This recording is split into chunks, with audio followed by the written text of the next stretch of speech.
रात के ठीक 12 बज रहे थे। आसमान में काले बादल ऐसे छाए थे जैसे किसी ने पूरे गांव को अंधेरे की चादर से ढक दिया हो। ठंडी हवा सूखे पेड़ों की टहनियों से टकराकर सीटी जैसी आवाज निकाल रही थी। गांव रामपुर की गलियां सुनसान पड़ी थी। दूर कहीं कुत्तों के भौंकने की आवाज रात के सन्नाटे को और डरावना बना रही थी।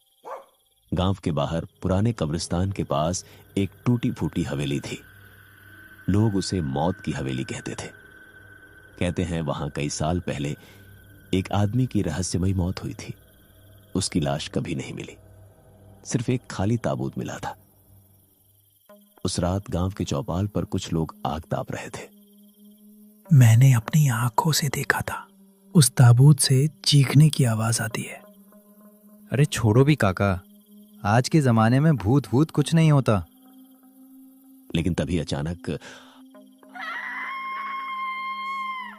बचाओ बचाओ, एक दर्दनाक चीख पूरे गांव में गूंज उठी। सभी के चेहरे पीले पड़ गए।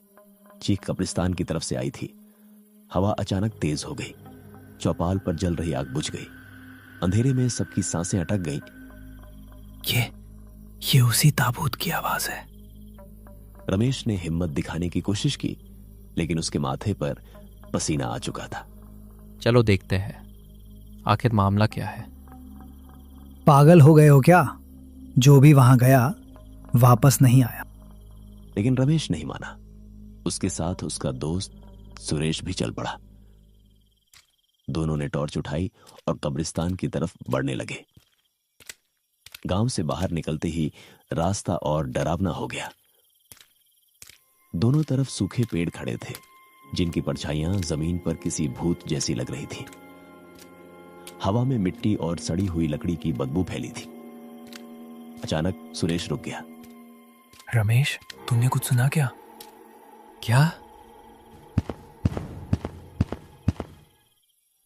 ऐसा लग रहा था जैसे कोई लकड़ी पर धीरे धीरे चोट कर रहा हो। रमेश ने टॉर्च घुमाई, लेकिन वहां कोई नहीं था। शायद कोई जानवर होगा, उसने खुद को दिलासा दिया। दोनों आगे बढ़े और कुछ देर बाद कब्रिस्तान के सामने पहुंच गए। लोहे का पुराना गेट हवा में अपने आप हिल रहा था। उसकी आवाज सुनकर सुरेश के रोंगटे खड़े हो गए। कब्रिस्तान के अंदर हर तरफ टूटी हुई कब्रें थीं। कई कब्रों पर नाम मिट चुके थे। बीचों बीच एक बड़ा पुराना ताबूत रखा था, जिस पर मोटी जंजीरें बंधी हुई थीं। लगता है ये वही ताबूत है। तभी आवाज उसी ताबूत के अंदर से आ रही थी। दोनों डर से जम गए। फिर अचानक अंदर से किसी औरत की दर्दनाक चीख सुनाई दी। मुझे कोई बाहर निकालो। सुरेश डर के मारे पीछे हट गया। रमेश, चल यहां से। लेकिन रमेश धीरे धीरे ताबूत के पास पहुंचा। उसकी सांसें तेज हो चुकी थी। उसने कांपते हाथों से ताबूत पर लगी जंजीर को छुआ। तभी जंजीर अपने आप खुल गई। दोनों की आंखें फटी रह गईं। अगले ही पल ताबूत का ढक्कन धीरे धीरे खुलने लगा। अंदर पूरा अंधेरा था। रमेश ने टॉर्च अंदर डाली और देखते ही उसकी चीख निकल गई। ताबूत के अंदर एक औरत की लाश पड़ी थी। उसकी आंखें खुली हुई थीं। चेहरा पूरी तरह जला हुआ था। और सबसे डरावनी बात, उसकी आंखें सीधे रमेश को घूर रही थीं। अचानक लाश के होंठ हिले। तुम वापस आ गए? रमेश और सुरेश डर के मारे पीछे गिर पड़े। तभी ताबूत के अंदर से वो लाश धीरे धीरे उठने लगी। उसके मुंह से काला खून बह रहा था। आज कोई नहीं बचेगा। अचानक कब्रिस्तान की सारी कब्रें हिलने लगी। जमीन फटने लगी और फिर कब्रों के अंदर से कई हाथ बाहर निकल आए। सुरेश जोर से चिल्लाया, अब भागो रमेश। दोनों जान बचाकर भागने लगे। पीछे से औरत की खौफनाक हंसी पूरे कब्रिस्तान में गूंज रही थी। लेकिन भागते भागते रमेश अचानक रुक गया। उसने देखा सुरेश उसके साथ नहीं था। सुरेश? चारों तरफ सन्नाटा छा गया। फिर अंधेरे में दो लाल आंखें चमकी और उसी के साथ सुरेश की दर्दनाक चीख सुनाई दी। रमेश, बचाओ, मुझे बचाओ। चीख अचानक बंद हो गई। रमेश का दिल जोर जोर से धड़कने लगा। उसने कांपते हुए पीछे मुड़कर देखा और उसकी सांसें थम गईं। कब्रिस्तान के गेट पर वही जली हुई औरत खड़ी थी। उसके हाथ में सुरेश का कटा हुआ सिर था और उसके होठों पर खून से भरी डरावनी मुस्कान थी। उसकी आंखों से काला खून बह रहा था।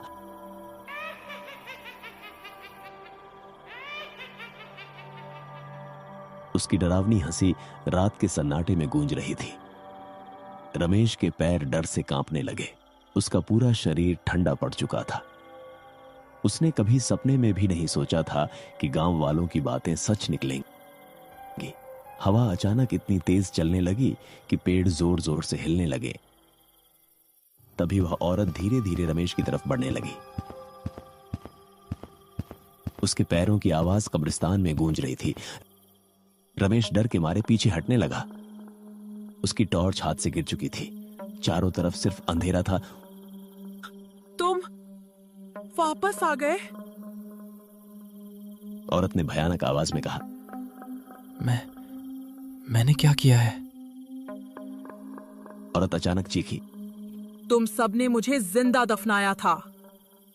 इतना सुनते ही रमेश की आंखें फटी रह गईं। उसे अचानक गांव के बुजुर्गों की बातें याद आने लगी। करीब 20 साल पहले गांव में एक औरत रहती थी, शांति। लोग कहते थे कि वह तंत्र मंत्र करती थी। गांव में जब भी कोई बीमार पड़ता या कोई हादसा होता, लोग उसी को दोष देते। एक रात गांव वालों ने गुस्से में आकर शांति को पकड़ लिया। उस पर चुड़ैल होने का आरोप लगाया गया और फिर उसे उसी ताबूत में बंद करके जिंदा दफना दिया गया। लेकिन मरने से पहले शांति ने कहा था, जिस दिन ये ताबूत खुलेगा उस दिन गांव का अंत होगा। रमेश की सांसें अटक गईं। तो ये सच था? वह बड़बड़ाया। तभी अचानक शांति हवा में गायब हो गई। रमेश डर के मारे इधर उधर देखने लगा। फिर उसके कान के पास फुसफुसाहट हुई। मैं यही हूं। रमेश ने पीछे मुड़कर देखा। शांति उसके ठीक पीछे खड़ी थी। उसका चेहरा अब और भी भयानक हो चुका था। उसकी आंखों के अंदर सिर्फ अंधेरा था। अचानक उसने अपने लंबे नाखून रमेश की गर्दन में गड़ा दी। रमेश दर्द से चीख पड़ा। लेकिन तभी दूर से मंदिर की घंटियां बजने लगी। घंटियों की आवाज सुनते ही शांति पीछे हट गई। उसके चेहरे पर गुस्सा साफ दिख रहा था। रमेश ने मौका देखकर दौड़ लगा दी। वह जान बचाकर गांव की तरफ भागने लगा। पीछे से शांति की आवाज गूंज रही थी, कोई नहीं बचेगा आज। रमेश भागते भागते सीधे गांव के पुराने मंदिर पहुंचा। वहां गांव के पुजारी बाबा बैठे थे। रमेश हांफते हुए उनके पैरों में गिर पड़ा। बाबा, वो वापस आ गई। पुजारी के चेहरे का रंग उड़ गया। क्या ताबूत खुल गया? रमेश ने सिर हिलाया। कुछ पल के लिए मंदिर में सन्नाटा छा गया। फिर बाबा धीरे से बोले, अब बहुत देर हो चुकी है। बाबा कुछ कीजिए, वो हम सबको मार डालेगी। बाबा उठे और मंदिर के पीछे वाले कमरे में गए। कुछ देर बाद वे एक पुरानी किताब लेकर आए। उस किताब के पन्ने काले पड़ चुके थे। उन्होंने किताब खोलते हुए कहा, शांति की आत्मा को सिर्फ उसी ताबूत में वापस बंद किया जा सकता है, लेकिन इसके लिए किसी को अपनी जान देनी होगी। रमेश की आंखें फैल गईं। क्या मतलब? जिसने ताबूत खोला है वही उसे बंद करेगा। रमेश के पैरों तले जमीन खिसक गई। तभी अचानक मंदिर के बाहर लोगों की चीखें सुनाई देने लगीं। बचाओ, भूत, भूत। रमेश और बाबा बाहर भागे। पूरा गांव अफरा तफरी में था। लोग इधर उधर भाग रहे थे। आसमान काला हो चुका था और गांव के बीचों बीच शांति खड़ी थी। उसके चारों तरफ कई लाशें पड़ी थीं। आज कोई नहीं बचेगा। अचानक गांव के सारे कुत्ते एक साथ रोने लगे। हवा में राख उड़ने लगी। शांति ने अपने हाथ ऊपर उठाए, तभी जमीन फटने लगी। कई कब्रें जमीन से बाहर निकल आईं। उन कब्रों से सड़े हुए शव निकलने लगे। गांव वाले डर के मारे चीखने लगे। ये प्रलय है। रमेश ने हिम्मत जुटाई। मुझे क्या करना होगा? बाबा ने उसे एक ताबीज दिया। इसे पहन लो। इससे कुछ देर तक वो तुम्हें नुकसान नहीं पहुंचा पाएगी। और फिर उसके बाद क्या होगा? तुम्हें उसे वापस उसी ताबूत तक ले जाना होगा। रमेश ने कांपते हाथों से ताबीज पहन लिया। फिर वह अकेला शांति की तरफ बढ़ने लगा। गांव वाले डर से उसे देख रहे थे। शांति मुस्कुराई। तुम खुद मौत के पास चले आए। रमेश ने डरते हुए कहा, अगर बदला लेना है तो मुझसे लो, गांव वालों को छोड़ दो। शांति जोर से हंस पड़ी। 20 साल तक मैं उस अंधेरे ताबूत में चीखती रही, तब किसी ने मेरी आवाज नहीं सुनी। अब सब मरेंगे। अचानक वह बिजली की तरह रमेश पर झपटी, लेकिन ताबीज चमक उठा। शांति पीछे जा गिरी और गुस्से से चीख उठी।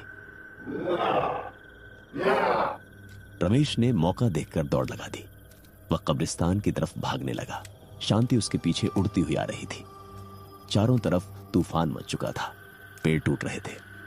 आसमान में बिजली चमक रही थी। रमेश किसी तरह कब्रिस्तान पहुंचा। वह सीधे ताबूत के पास गया। ताबूत अब भी खुला हुआ था। अचानक शांति उसके सामने आ गई। अब तुम्हारा अंत होगा। उसने रमेश का गला पकड़ लिया। रमेश की सांस रुकने लगी। तभी उसे बाबा की बात याद आई। जिसने ताबूत खोला है वही उसे बंद करेगा। रमेश ने पूरी ताकत से शांति को धक्का दिया। वह सीधे ताबूत के अंदर जा गिरी। उसी पल रमेश ने ताबूत का ढक्कन बंद कर दिया। अंदर से जोर जोर से चीखें आने लगी। नहीं! ताबूत जोर जोर से हिलने लगा। रमेश पूरी ताकत से उसे दबाए खड़ा था, लेकिन अचानक ताबूत की दरारों से काला धुआं निकलने लगा। शांति की आवाज गूंजी, तुम भी मेरे साथ मरोगे। तभी ताबूत के अंदर से एक हाथ बाहर निकला और रमेश का हाथ पकड़ लिया। रमेश दर्द से चीख पड़ा। धीरे धीरे उसका शरीर काला पड़ने लगा, लेकिन उसने ताबूत नहीं छोड़ा। आज सब खत्म करके ही रहूंगा। आसमान में जोरदार बिजली चमकी और फिर सब शांत हो गया। हवा रुक गई। चीखें बंद हो गई। कब्रिस्तान में सिर्फ सन्नाटा बचा था। कुछ देर बाद गांव वाले और बाबा वहां पहुंचे। उन्होंने देखा ताबूत पूरी तरह बंद था। उस पर मोटी जंजीरें बंधी थीं, लेकिन रमेश वहां नहीं था। सिर्फ उसकी जली हुई चप्पलें पड़ी थीं। गांव वाले समझ गए रमेश ने अपनी जान देकर गांव को बचा लिया।